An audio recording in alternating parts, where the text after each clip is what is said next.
Hello there. What is going on, you guys? Today I am bringing to you a video to address the Rebel changes that we're going to see when the Super Star Destroyer comes out. What Rebel changes are you talking about, Crabbok? Well, I will tell you. I am talking about the way I think the Rebel meta might just change when we have this giant Super Star Destroyer to shoot at. I did a video a while back called Double Broadsides because I was thinking, what if, because I like to run Akbar Nebulons, I kind of almost run it as a joke sometimes, but it does have its own merits. They're not many, but it has some merits, and it can be fun.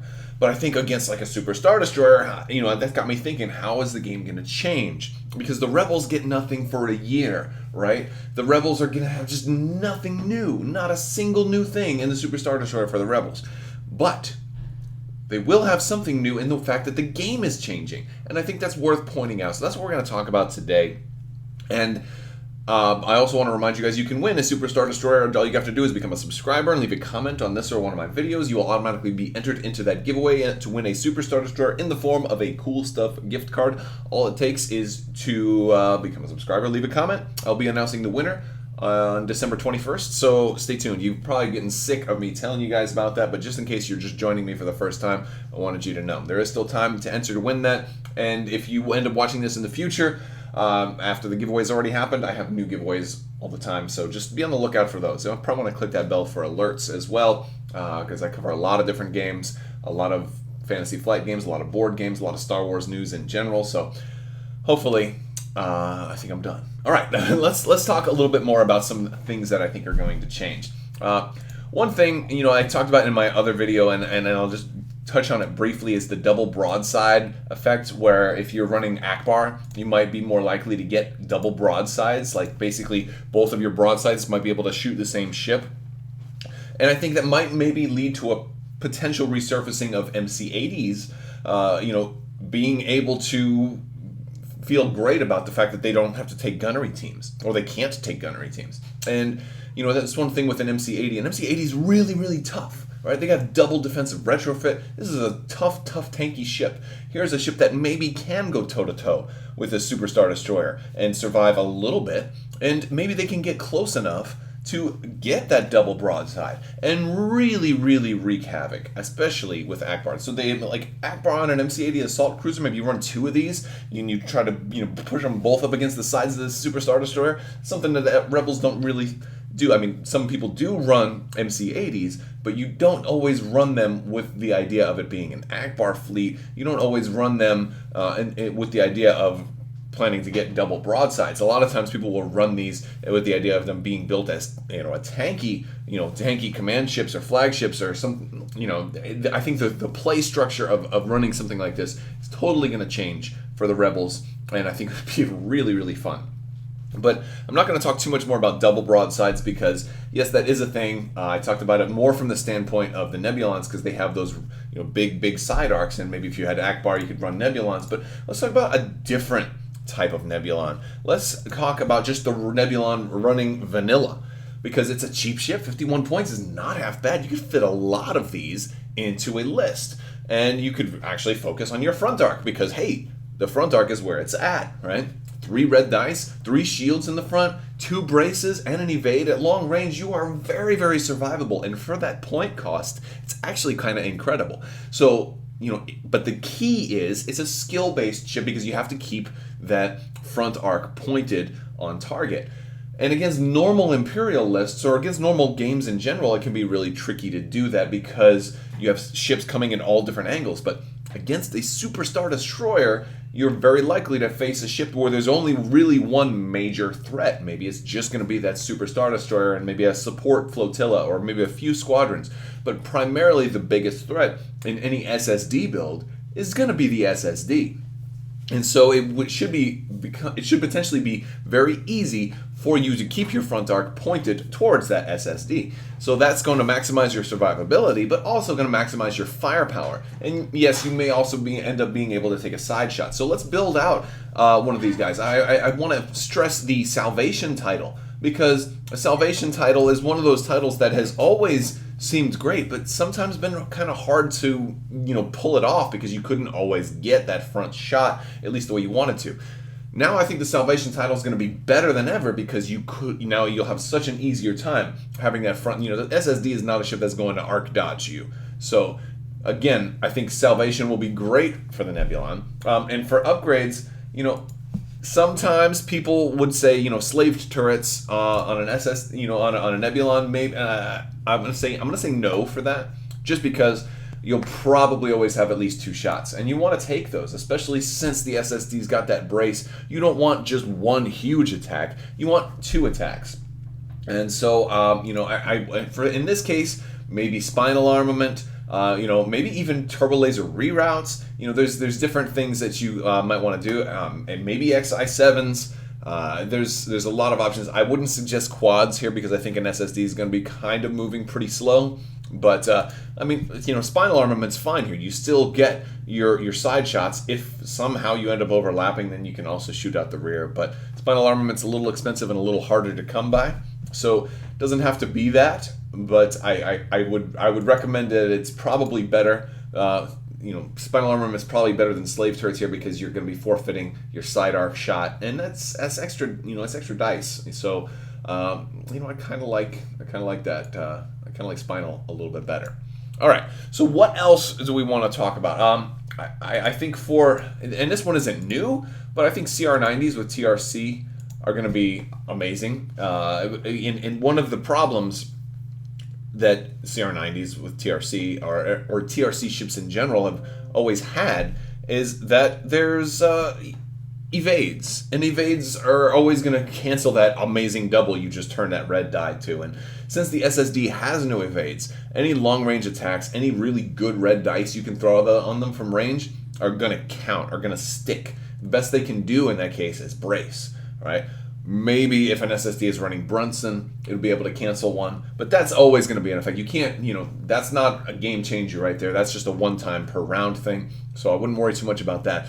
But yes, Turbo Laser Reroute Circuits is going to be good. And in the same respect, anybody running Sato, and I'm just putting Sato on here for example, Sato is going to help because one of Sato's biggest weaknesses is, hey, you get to roll those black dice at long range. You're going to get these awesome, black double dice with crits and hits at long range, but then your opponent has evades. So Sato also it's like the same principle. Those long range dice that you're afraid are going to be canceled by an evade are not going to be an issue against the SSD. So maybe Sato will see a little bit more flying, but maybe a little more CR90As with TRC, or we call them the TRC 90s. That's another option that's I think is good. I think it's worth talking about.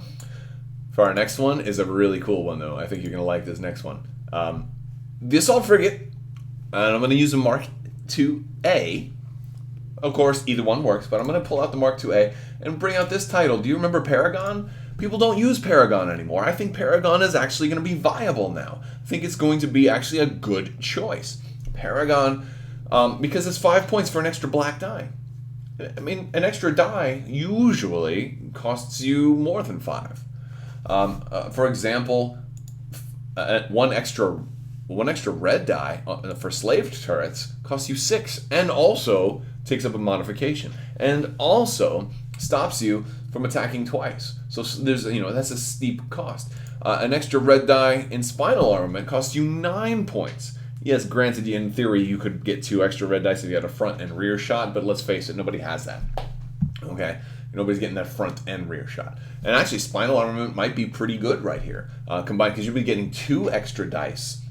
This way, you'll get that front shot, and then you'll get a side shot. Or and with an extra black die. Or maybe if you're able to get the double broadside enhanced armament, you could potentially get 3 extra red dice here. You're looking at 1, 2, 3 red on the side, and then a blue, and then another red, and then 1, 2, 3 red, 4 red for enhanced armament, a blue, and then a black for Paragon.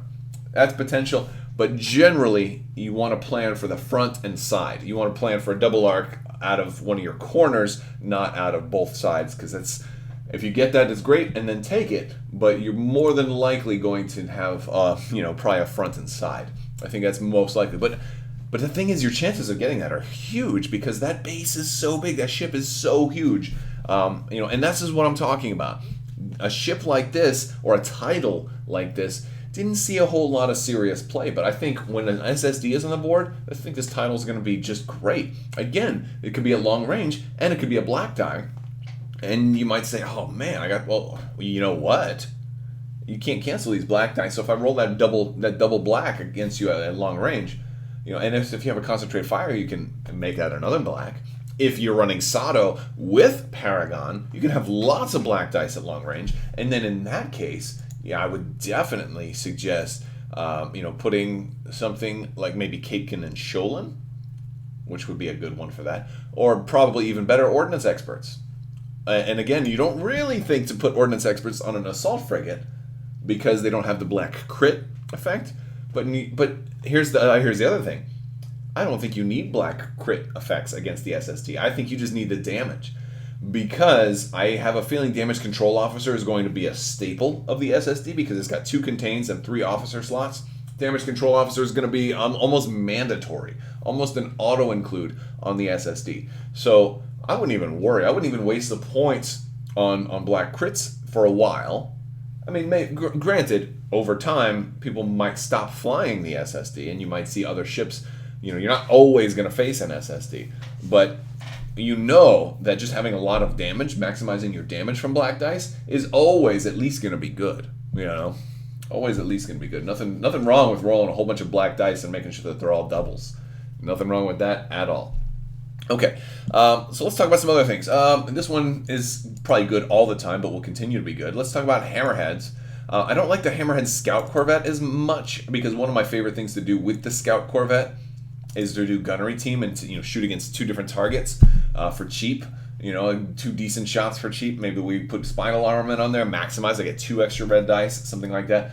Not going to be as helpful against the SSD. I mean, it's not terrible, but you know what? For the heck of it, I'll throw a black Hammerhead Corvette with Garel's Honor. I think that could be real nice. Especially if Damage Control Officer does become the standard, you're going to run into this situation where, you're not going to be able to get crits as easily on the Super Star Destroyer. So here's an easy way for you to get a face-up damage that they're not going to be able to stop with a contain. So I think Garel's Honor is always good, but I think in this case it might be, especially good. Especially if you get that, with Dodonna, and you can fish for that. I can completely lose all your shields off of one zone. Boom, take them all down in the front. Huge impact. And there's other ones too, but there's certain crits that are going to affect that SSD more so than, and it's also going to depend on your situation. All right, we've got a little bit more, not a whole lot more. I want to jump to the other Corvette. Well, not duplicate. Let's change it. Let's put a Hammerhead Scout Corvette on there because, like I said, I do normally run gunnery teams when I run these guys. But let's take a look at the Hammerhead Scout Corvette a little bit. Maybe we could outfit it in a different way because I think again against a ship that can reliably brace. So any ship that has either ECM and brace or multiple brace tokens. They're going to cut those huge attacks down. So you don't necessarily need a huge attack. But lots of small attacks is a good thing. So let's look at Slaved Turrets. Slaved Turrets is normally an upgrade I almost never take. The only time I usually would, there's very few times I would actually recommend taking it. But now, if I've only got one ship, maybe on the Hammerhead Scout Corvette, maybe it's an option now. Maybe it's a cheaper way to get a decent shot out there. And here's how, this is going to give us 1, 2, 3, potentially 4. We could I'll just give you a sample outline of how I might do one of these. I don't know if disposable capacitors really makes it worth it. It's just we're just kind of seeing. But we can put Caitkin and Sholin on there. We can run now with a concentrate fire 1, 2, 3, 4 red. And a blue, or 3 red and 2 blue at long range, and we can re-roll. We got re-rolls from Caitkin and Sholin. Again, I think it would probably, if we were just going for on the cheap, it would be better to probably just do those 2. This way, it's only 47 points. You're really cheap there. You can fit a whole lot of these guys in that build You can add Task Force Organa. You can do a couple of those. I would give one of them Turbo Laser reroute circuits, and then duplicate this one again. You know, like maybe four Hammerheads. That's less than 200 points. You have the one with Turbo Laser reroute circuits shoot first, because they're not as likely to need the rerolls. And then you chain. Maybe the second Hammerhead Scout Corvette shoots, triggers the Task Force Organa off the one that already shot with the TRC, and then then you domino effect that, and you chain it. I mean, that's an idea. You just wait. You don't have to worry about wasting points on gunnery team. They're only getting one shot each, but you're getting that extra die for the cheapest amount of points. Because here's a time when I probably wasn't going to get that side arc shot anyway, because it's only one blue die. It's not. Maybe it's obstructed. Maybe it's not. Maybe I just didn't have the range for it. So the front shot is all the potatoes are in the front shot. I don't even know what that means. All the potatoes. All right. I've got one more I want to talk to you about, and there's plenty of other options, and there's plenty of other things that are good. I think like the MC75 is good. I think the Pelta might still be potentially all right, but let's talk about a Liberty. I'm going to do something different with this Liberty, and now Liberty is another one. It's going to be kind of similar to the Hammerhead. Liberty is generally going to be running gunnery team. But maybe now you don't. Maybe now you don't run gunnery team. Okay, we're only going to get maybe one shot. Now, granted, this one you could build lots of different ways because the side arc still has a respectable shot. If you end up getting close, you're still going to have 3 dice out of the side arc. But maybe we don't get close. Maybe we don't want to get close. Here, maybe we do slave turret out of the front. We've already got 4 red dice in the front arc. This is going to give us 5 red dice before we do a concentrate, before we even have concentrate fire. So we're going to have lots of dice. So how can we maximize that? Well, how about quad turbo laser cannons? Again, remember I talked about how they had double brace? I don't usually, sometimes people do like quad turbo laser cannons, and I get that. But I don't usually run them that much because, a lot of times one accuracy is enough. If they're running ECM, then maybe, it doesn't matter. But since I won't need gunnery team, here's one guy that I never see used. Sensor team. It's just a thought. Just a thought. As maybe we, we're going to have, since we're not going to get rerolls with this, maybe we have one die we don't need. And now we exhaust this card, change one die to an accuracy, get a second accuracy. So we can have a lot of accuracies. So now whatever damage we do roll through, maybe we even rolled more than one. Maybe we just stop everything on the SSD and get all the rest of that damage through. That's possible. It's certainly worth considering. And we have more stuff that we could do too. We could run heavy ions.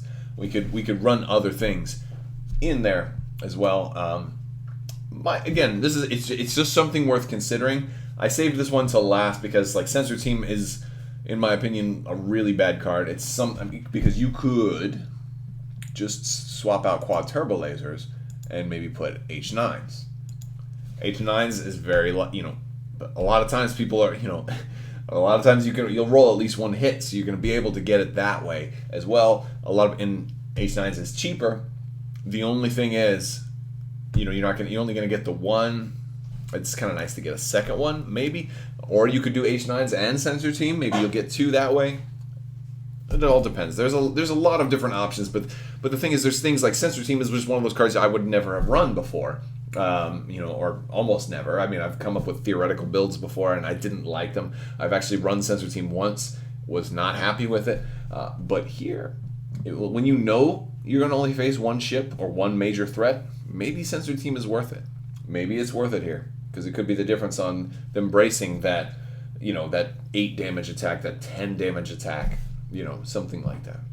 It's worth thinking about. Again, and I was just talking about, with this video, just talking about things that maybe were not that common, maybe things that people might have overlooked. Certain cards like, heavy ion emplacements are almost always going to be good, but again, you never know. It all depends. If you're running a whole lot of them in your opponent and you force the SSD to spend all of its contains, then those crit effects are going to matter. So I think if you are running crit effects, you're going to need to completely overwhelm your opponent with crit effects, lots and lots of them, and probably run some bombers too to help do that. But yeah, that's I think that's about everything. I think MC30s are always going to be good regardless. I think MC75s are always going to be good regardless. I think flotillas probably be good regardless. You know, one of the things that flotillas might be used for in an SSD match, sacrifice.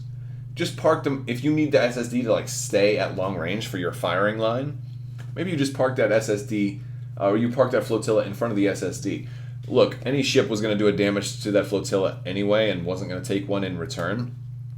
Maybe, you know, maybe that flotilla just stays there to keep the SSD from moving and just make sure that all your ships stay at their maximum effective range to deny the SSD the use of its blue dice for one extra turn. Maybe that's all it's all about, you know. And a lot of times that can be the thing. You know, just keep him there, keep him from advancing, keep him from getting close range to you, keep him from being able to pull those blue dice into his attack pool, keep him from being able to pull black dice into his attack pool. A sacrifice flotilla can survive fairly well if they don't get the accuracy that they really need, and you just, you know, and also even if they do, if you cause them to waste a shot on an 18-point ship that could have in theory, you know, been directed towards your 100-point ship, I'll call that a win. You know what I mean? All right. Well, that's all I got for you guys today. I just wanted to thank you guys so much for watching. Hopefully we will be getting some more SSD news very, very soon. I want to thank you all so much. Thanks to my patrons for their continued support. You guys are amazing. I want to thank you so much for that. We're approaching 20,000 subscribers, so that's going to be awesome as well. So I cannot wait for that. Tell your friends, if you have some friends that watch me but don't subscribe, be like, hey man, you should totally sub. We're approaching 20,000. I don't know what we're going to do when we hit 20,000. Let me know what you think I should do when we hit 20,000 subs down in the comments below, because we might just hit it by the new year. And that would be super, super awesome. All right, guys, I want to thank you so much for watching. And as always, have a great day. Woo!